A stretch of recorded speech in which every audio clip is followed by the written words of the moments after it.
Welcome to the second episode of the CaliCast. I'm your host, Gron. I'm joined by my co-host, Sheikh Jarrah. And let's get into it. So, obviously, Palestine. Palestine. Big in the news. Sheikh Jarrah, people getting kicked out. Explosions, bombs. Right. This is nothing new. This has been going on for decades. But this time feels different. Normally, something would happen. They'd go to Al-Aqsa, do some crazy stuff, kick people out. You'd have reaction, protests, rocks being thrown, tear gas, rubber bullets, and then 2-3 days later, it calms down. But this time, it just feels different. And even the political analysts of that region have said that this is different. And what makes it different is that the Palestinians are actually quite unified in their response. Normally, the Israeli thugs and the apartheid state would kind of do something in one particular area, like Jerusalem or Gaza, and then it would kind of be a reaction of the people of that area. Whereas the Palestinians in other parts of Palestine are just kind of calm. They're doing their own thing. This time, all of them got up at once. So Gaza firing rockets in Tel Aviv as a response to what's going on, that I don't remember that something like that happening. Normally, Gaza would fire rockets without it being a retaliation to something else. That's outside of Gaza, let's put it that way. But now it seems like there's some sort of unison, there's unity by the Palestinian people. And it seems to be scaring the Israeli Zionists, in that Netanyahu gathered really the heads of the various departments of what we call interior affairs, like the police, the Secret Service, the army, etc., which is different response. So things are different in terms of the response, the reaction, but in terms of the events, Same events. just one in a long line of days in Palestine. That's terrible.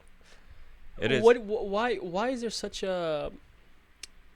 Why is Israel having such a strong reaction against Al-Aqsa? Why coming in Ramadan, while people are praying, kicking them out, throwing tear gas? Well, so what it seems like is that there's some sort of Jewish event or Jewish holiday that fell within Ramadan, and they were trying to clear out Al-Aqsa, Jerusalem, so that the settlers can have some basically everything for them.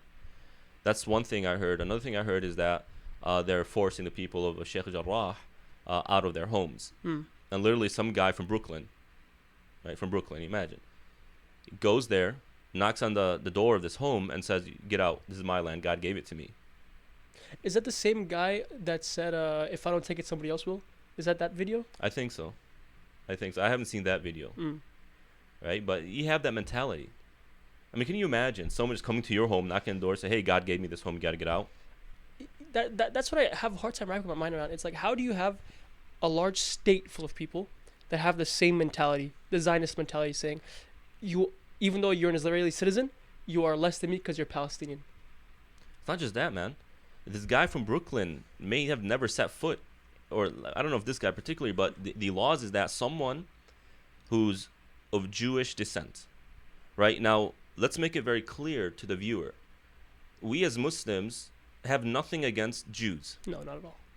Jews have always lived with Muslims. Not only that, they flourished under Muslim rule. And when the Reconquistadora took Andalus, Spain, right, and they were starting to oppress Muslims and Jews, the Ottoman Empire they had a mission to take people out of that land, put them in Morocco, and they took the Jews as well. So you had the Muslim armies putting their life on the line to save the Jews. And as far as I'm aware, throughout Islamic history, there has never been, after the Prophet, after the death of the prophetic era, there has never been friction between Muslims and Jews. And Jewish colleagues of mine in interfaith and whatnot have mentioned this. I've never heard a Jew say that we didn't like living under Muslim rule. They said the exact opposite. We loved living under Muslim rule, right? So let's just make that clear to the audience. Our disapproval, our anger is towards this Israeli state and their policies, right? because they try to make this into, oh, you guys are anti-Semitic and Oh, no. whatnot. I mean, come Because on. there are Jews in New York. Like I remember in New York, Hasidic Jews, right? They would wear their suits and their hats and all that. They would be protesting against Israel for Yeah. Palestine. Yeah, yeah. So we have allies in Jewish Voices for Peace. Mm-hmm. As a very strong ally of Muslims in America. So just to make that clear to the audience. But what's happening is that the state, the policies of the state, is 100% apartheid, and this isn't just, Muslims kind of titling this country, accusing them of it. You have the Human Rights Watch now saying that this is an apartheid state. Even Nelson Mandela. Nelson Mandela, right? Yeah. I believe Jimmy Carter also said or made comments about the discrimination that goes on. And just to give you an example of it, someone of Jewish descent who has never stepped foot in Israel, right, can go and the first day get Israeli citizenship and kick a Palestinian out who's been living there for hundreds of years. Just wrap that around your head. That's just tyranny. That's just ugly tyranny. I find it ironic because you would think, because historically you would see World War II Jews had it hard. The Nazi regime was what's it called? They were a terrorist state. They were killing Jews, and now I see the same thing. I feel like in Israel, where there's just like this group of people, they don't matter. Yeah, I mean, this is exactly what's going on. It's almost hypocritical. And Norman Finkelstein has said this before. And his parents were of the Auschwitz concentration camp. And he said, you guys are doing the same thing to the people of Gaza. How does that work? I mean, it's such a strange, bizarre mentality. And subhanAllah, that's what it is, but this time feels different. I want to talk about that. Feel different. Well, how so? Like you said, it's always happened. People, it's always been oppression, always kicked out, always tear gas and all that. But because the response is different, can we expect a result? Can we expect something to happen? Allahu alam, I don't know. If you were to have asked me 5 years ago, would we see the fall of the Israeli state? I probably would have said no, not in our lifetime. Mm-hmm. I probably would have said no. Now I'm thinking, it could happen. Maybe not. I don't know. But the way things are going, it looks like they're losing control. I mean, it was tough for them to deal with the West Bank and Gaza in the first place, but now it seems like they're losing that grip. And I wonder if that is due to America's presence in the international community kind of weakening as well. Statistics have shown that support of Americans for Israel is lessening. And that by, I forgot what year, it seems like the majority of Americans are going to oppose aiding, right? Not oppose Israel, but oppose aiding Israel. And you kind of hear this. Because don't we send like $18 billion in aid? I don't know what it is, some ridiculous amount, yeah. Right? So you have that. You have a weakening support for that. The left, as they become more progressive and more left, their mission or their dedication, commitment to human rights is strengthening, right? And so you're finding more voices from Western governments who are actually openly and publicly critiquing, criticizing the actions and the policies of Israel. Mm-hmm. Right? You didn't hear that before. You now have a short film, I think it's called The Present, on Netflix, and it's going to be released on Amazon Prime, that won some reward in the UK, Britain, and was nominated for the Oscar here in America. 10 years ago, that wasn't even imaginable. Right? So you have the left that's becoming more progressive, and so their support for Israel is probably going to weaken. When it comes to American policy itself, we're finding that, or looks like America's going more towards withdrawing from the international community, or at least kind of focusing more on the threats like China and Russia, instead of policing a larger, broader area. They're now withdrawing from Afghanistan, they're withdrawing from Iraq, from Syria, and according to political analysts, that's just a sign or a announcement to the world that Middle East is no longer our primary concern. Right? Also, with Biden's proposal to repair and renew the infrastructure, it looks like America is going to start focusing more on internal affairs, which will require more budget, and which is going to reduce maybe the defense budget. And so Israel's strength was pretty much America. That's it. And so when America withdraws, or if America weakens, then they're going to weaken as well. And so, I mean, only Allah knows the future, Of course. but this is kind of my 2 cents. But the one thing I always worry about is, inshallah, any terrorist state, I hope they fail. So I hope Israel fails and like a better state comes out, something more just. But I always wonder if Israel fails and let's say Palestinians they get the majority, would they treat the Israelis as they were treated the same? Because they're so like. Well, we have our history and we have our present. Mm-hmm. Historically speaking, I mean, look at what Salah ad-Din did with the Christians who invaded, not the Christians who were native of the land. Because there were Christians who were of denominations that were not European. Right?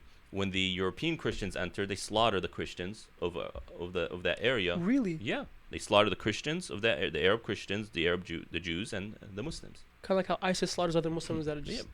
Yeah. So they did that, and when Salah ad-Din retook Jerusalem, kicked them out, he let them go, and they were more than welcome to come and visit the area. So you don't find that in our history when a tyrannical force enters our land and we finally overtake them, that we implement laws or legislate laws that discriminate against them. Right? Now, history might repeat itself, but it might not. You can imagine how difficult it's going to be for the Palestinians to treat the Jews, or the Israelis, I should say, not the Jews, the Israelis, fairly after all that they've done, right? And for us Muslims, and we have our Islam, fa'fu anhum wasfah, just let it go. Mm-hmm. When things settle down, just let it go. Okay, don't let these grudges hold you. Don't do bad to others. Don't do that which is haram to others just because they did it to you. We're not allowed to do that. So the Islamic thing to do would just institute or implement the policies that would allow them to integrate into society and live just as another person. That's the Islamic way. But I'm not, even though I'm Palestinian, I'm not going to speak on behalf of the Palestinian people. So we just want to be careful of that. And I guess on a more useful note, for us that are not in Palestine, for us in America or Europe, or what can we do to help? Like realistically, what could we do? Right. So, we have many Muslim organizations here in America that are calling to action, writing to your local representative, the congressperson of your region, to buy it into the White House. Mm-hmm. These things, protests, these things don't have immediate results. They don't. They have long-term results, because essentially what these things do is raise awareness, more so than change policy. And again, how things have progressed over the past few decades here for us in America in terms of our influence and whatnot, I mean, we're starting to see the fruits of those efforts, right? So you can do that. Now, don't forget that part of dealing with this problem is making sure we remain uncompromised in terms of our hearts and our minds, right? What happens a lot of times is that when we don't act, we become very frustrated. And with that frustration comes grudges, comes hate, comes rage. And so when we go to protest, when we do something, at least we kind of calm our minds and our hearts from, really bottling this up. Because when you look at ISIS and these guys, they are rage-filled people. They are angry at the situation of the Muslim world. They are angry with the Muslim governments. They are angry with a foreign intervention. Now, these aren't unjustified feelings per se. But because there are no institutions, there are no movements, legitimate movements that attempt to address these issues, you find that they splinter off and form these very violent groups. And so it's kind of their rage coming out at the ugliest ways. And so we want to make sure that our youth, our community, don't fall into something like that. And it's possible. It's quite possible. And so what you find is that the youth often get angry at the religious leadership when they don't talk about these things. Why don't you talk about the Palestinian situation? Why don't you talk about this? Why do you do khutbah about Salah when this is going on in India? So you have that sentiment, and we need to make sure that we actually address it, right? So you have these American Muslims for Palestine, you have CARE, you have ICNA, among others. I don't know them all, but you have a lot of Muslim organizations that are organizing rallies, organizing action. Mm-hmm. Do what they do. When that thing petition, sign its petition, sign it, sign it. They're doing a petition to the White House. Sign it. Call your senator. Do it. Right. And we have wonderful people. You can call your senator. You call the office. You're not Okay. going to call their cell phone. You call the office, and the point is, the secretary will say you got 1,000 calls from locals, demanding or saying that they want to speak to you. So right now, one of our local community members is organizing an effort to reach out to Katie Porter, our representative, to discuss this issue. Mm-hmm. All right, we need about 300 petitions, and then she'll see, okay, I have 300 people. 300 votes in kind of the local government is a lot. So they pay attention to it. And so we do that. The next step is, okay, we want to meet with you. We want to educate you about this. And you find in the long term, it does have an impact. We tend to think that, nothing's going to change in the Congress and whatnot. Yeah, maybe with the far right. But the left, I don't think it's the same thing. Right? A lot of these Congress people or senators, they voice favor for Israel because they get a lot of money from advocates of Israel. But if they see that, wait a minute, I have also these other side, the Muslims. I gotta be aware of them as well. That's how American politics works. We have local representatives and the governor of California. Beginning of Ramadan, when Eid comes, they give a greeting, Eid Mubarak. Do you ever remember that when you were young? I don't remember when I was young. Never. Right? Why are they doing that now? Well, because we become more organized, more integrated, our voice is clearer, louder. So it's all about votes and dollars. The votes and dollars, right? Votes and dollars. Votes and dollars. And maybe, we don't want to say that all these Congress people they just care about their position, their seat. Mm-hmm. Again, as I mentioned, with the left kind of becoming more and more progressive. And I say that very, very neutrally, by the way, so I don't get attacked that, you're supporting the left and whatnot. I say that very neutrally. When it comes to human rights, right? I still think, agree with me, disagree with me, put it in your comment and put it in the comments. I still feel that much of America and Americans, they're still, when it comes to justice and rights, they're still very much alive. Like they're still conscious of this. Their minds haven't been corrupted when it comes to justice. Mm-hmm. The far right, these pro-Trump people, they're just off the board.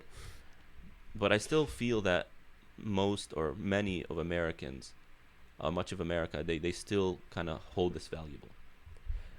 Then to those people, because usually they watch CNN or Fox or whatever news channel it is, all I'm seeing in the news is clashes between Israel and Palestine, clashes, or they'll use very neutral terms or terms in which it makes both sides seem fair. Or on the news yesterday on CNN, I saw it said Israel responds to Hamas rockets.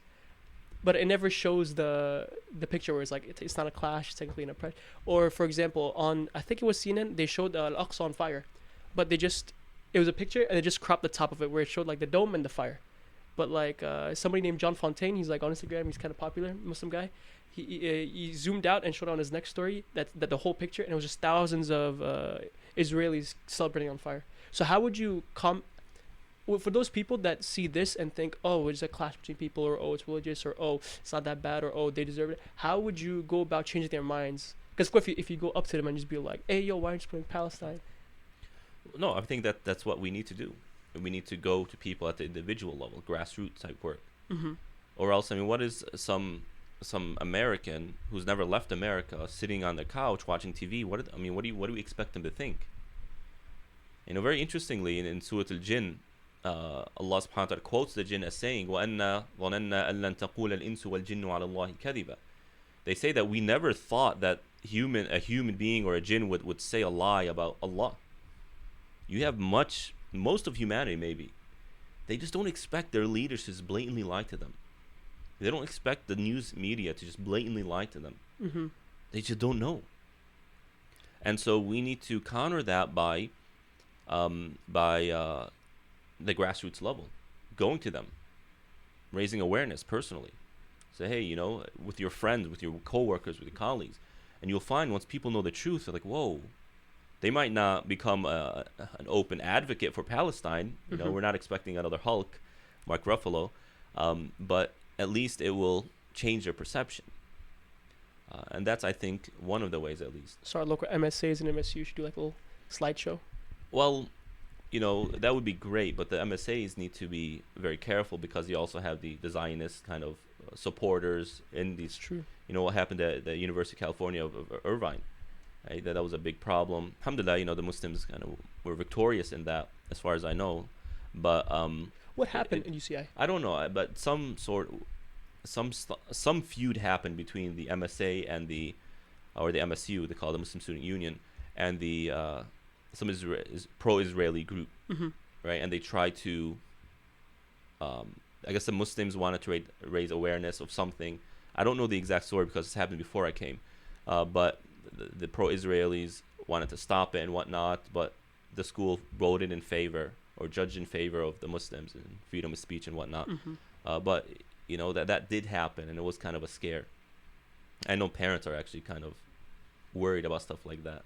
Whenever I tell them, you know, make sure your child goes to the MSA when they go to college, say, yeah, but these things happen and whatnot. And I tell them, you gotta just let it happen, right? We're not telling them to go and protest in the streets, but being part of the MSA is quite important, especially at that age group. Mm-hmm. And continuing on this topic, so representatives, grassroots, any other? Right. So what would I do as a religious leader? Mm-hmm. You know, I'm not going to be the most effective in raising awareness. I can promote these things. I can announce them at Friday Jummah prayer and my social media, and hopefully people respond. But what I can do as a religious leader is call to religious action. You know, when you look at the Palestinians who are really on the kind of the front lines clashing, one of the clearest images that you get are these sisters who are wearing the hijab and the abaya or the jilbab, you know, Mm-hmm. the full Islamic garment, and their chant is Islamic. Okay? So when you look at a situation like that, as someone who kind of briefly looked into psychology, I asked the question, you know, how has their consciousness not been crushed? Their identity not been crushed? It's been going on for decades, man. Systematic oppression. You know, when you look at what happens to our the black folk and the Latinos here in the U.S. Mm-hmm. and systemic racism and whatnot, I mean, it puts them in this situation where they're boxed into a chaotic life, right? A low class, uneducated, major problems, that type of environment, and that plays with the mind. Right? So when if you were to go to a place like the ghettos, the people they're different than what we are accustomed to maybe in the suburbs. And I mean that, again, very neutrally, just that's what we observe. So how is it that these Palestinians who have been put into concentration, a huge concentration camp like Gaza, or are constantly heckled, harassed, and abused, put into apartheid, you know, how have they retained their sense of dignity and identity? Well, it's because, at least I think, they believe in the cause, the Islamic cause, and that has helped them retain their identity and their consciousness. Mm-hmm. This is very serious. This is very serious. You know, when you study the Holocaust from a psychological level, people there just became so numbed that if someone died in front of them, it's like, oh, okay, it's another day. It's very normal. I mean, they cannot see beauty around them anymore. They just see ugliness. I mean, nothing. Their emotions are pretty much killed. And that's intentional by the Nazis and whoever does this. Mm-hmm. So for an entire community, and we're not talking about one or two people, we're talking about an entire population, remains strong and unwavering. I mean, you have to ask the question, what does that do? Where's that coming from? And of course, me being someone who's a religious preacher, I'm going to say it's their Islamic identity. There is a mission, there is a vision, and there's also a promise from Allah. Mm-hmm. And that has caused them to put their lives on the line, to defend Al-Aqsa, to defend the Jerusalem. Why? It's not because of the building. We can rebuild the building, but it's because of what it represents. That is Islam. This is who we are. And so if we Muslims want to also kind of be in solidarity with them, then go to the masjid. They're defending what? Masjid. A masjid. But this masjid is significant, it's unique in that every single prophet has been there. And that is where the Prophet ﷺ led all the prophets in salah, which signifies what? A continuation of this mission, this prophetic lineage, or this prophetic line, I should say, of people coming and preaching La ilaha illallah. That is what the masjid is. And so any masjid other than Al-Aqsa is a representation of that. So when we come to the masjid, it's our identity, it's our vision in life, it's remembering the promise of Allah, paradise. And so if you want to be with your Palestinian brethren, or your brethren, your Muslim brothers and sisters in India or Kashmir or East Turkmenistan or Myanmar, in Egypt, in Syria, in Yemen, then go to the masjid. Because these folk go to the masjid despite the threat, the immediate threat it has on their life. So why aren't you going to the masjid when the police department, the local police department, makes sure you're safe? Go to the masjid, Fajr, Isha prayer, because that is who we are. You lose that, what is left? What is left for us to retain? It's our identity, huh? It is our identity. And one more interesting thing, have you seen the picture where it's they try to burn, I'm guessing it was Israelis, that they try to burn the Quran, and the last page left was what surah? Surah Al-Baqarah, Surah Al-Baqarah. Very amazing. I feel like there has to be divinity in that. Like, that cannot be random, can it? It can't be that was just that page just happened to last. Well, we first want to be careful and verify. Mm-hmm. What happens a lot of times in these conflicts is that pictures from past times are put as if it happened now. Oh, okay. Or it's a completely different situation, right? But what it looks like is that this is actually legit. This is legit. It happened recently, and the story is legit in the current conflict.